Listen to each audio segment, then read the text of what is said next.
যে সকল কারণে রোজা ভাঙা অর্থাৎ ভঙ্গ করা জায়েজ।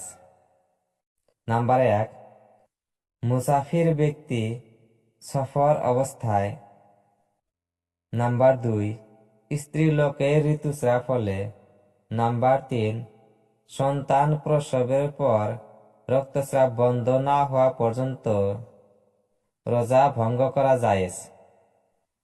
হায়েস ও নেফাস চলাকালে রোজা রাখা চলবে না। নাম্বার 4, গর্ভবতী স্ত্রীলোকে গর্ভস্থ সন্তানের ক্ষতি হওয়ার আশঙ্কায় রোজা রাখা চলবে না। নাম্বার 5, পীড়িত ব্যক্তির পীড়া বৃদ্ধির আশঙ্কা। পীড়িত ব্যক্তির পীড়া বৃদ্ধির আশঙ্কা।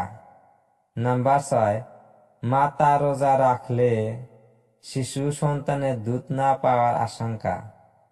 নাম্বার 7, স্ত্রী লোকের ঋতুস্রাব হলে উল্লেখিত কারণ সমূহের জন্য রোজা